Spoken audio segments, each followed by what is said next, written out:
Good morning and welcome to Ray's Creations and part 3 of my colouring with alcohol markers, and we're going to be looking at colouring my flowers this morning. Now, as I said, you need to let it dry so you know what your colours are going to be, but here you can see how the hair has dried and her face. So we're going to start with colouring the flowers. Again, I'm going to be going in circles predominantly because it's just going to be easier to cover the areas, and I'm going to start off with my palest colour again because it just gives me a bit of time to work and I can lay more colour down quite quickly. So I'm going with this really pale pink at the moment, and this one is actually called, oh, I can't read that this morning. I think it says Pink Mittens. Yes, it does. There we go. All right, and I'm just going to colour a few petals, and then I'm going to show you how I put some shade and shape into them when I've got a few of the different shaped ones done, so you can see how we keep the shape and this design rather than just leaving them to go pale pink.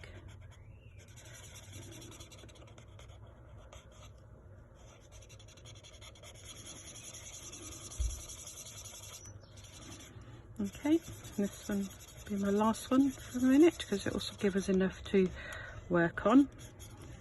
Okay, and I'm going to go up in my range of colours, and I've got 4 pinks with me today for this. I've got Pink Carnation, Peony, and then Tropical Orchid. Now, Tropical Orchid is my darkest, Pink Carnation and Peony are my 2 middle colours. So I'm going to start off with the Pink Carnation and putting it in, and I'm going to put it where I can see there's already a shadow lines. Okay, so I know, and I'm flicking my shadow in. If you noticed, I'm not doing circles, I'm flicking it in because I want it to sort of sit there at the moment. So I'm just putting it in where I can see that there is definitely going to be shadow. Okay,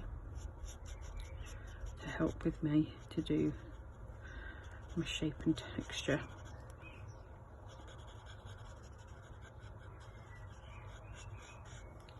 Now, one of the things I will be able to say, although you can't naturally see that there are shadow lines on all of this, wherever another petal is laying over the top of one before it, there will be a shadow line. Okay, so this will help you to work out what's going where. Now is my next colour, which is a little bit darker again, and I'm going to do less of this one again because I don't gradually do less and less of them just to help. If it's a very small area, rather than trying to put a lot in, just dot it into that area.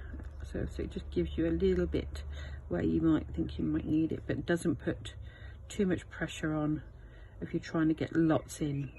Okay, so if you've got a little thin area, just dot it there rather than trying to be. Now I'm just going to put my darkest in. Now my darkest isn't going to go on all the petals. These ones at the top here do not need it, but the ones here where it's got obviously quite a bit of shadow in it, I'm just going to put my darker colour in just to help really show that there is a depth of tone there. Okay, so we'll do that one. Right, now I'm going to go back in again with my lightest colour, and I'm going to be going over the colours I've just done to blend them in. Okay, I'm blending them in so that I get that real nice gentle tone in what I'm doing, giving me a nice even finish but a sense of depth, which is what I'm after.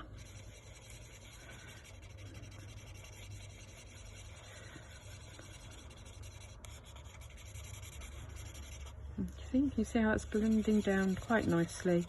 I'm just using small circles, just take off those edges. Okay, now I'm happy with those few, so I'm going to move on to my next ones because it makes life a little bit easier if I've got some that I've got an idea of where I'm going with it and how it's working.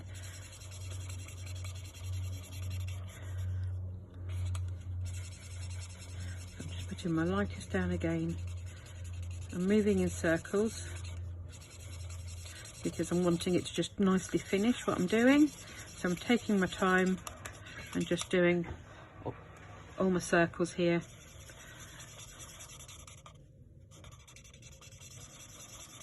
To get this to do.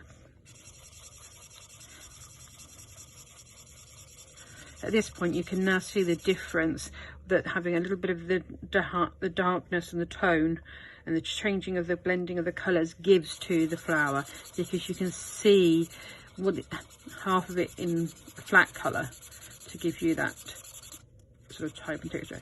Now, one of the things I will say to you is, when you're learning, don't use red.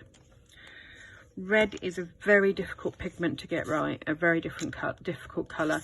It doesn't move particularly well when you're trying to get it to move to do blending. It will stain your paper if you go out of your lines. So until you've got to the point where you are really confident in what you are doing, I would avoid reds rather, like the plague, because they really are not your friend. They're not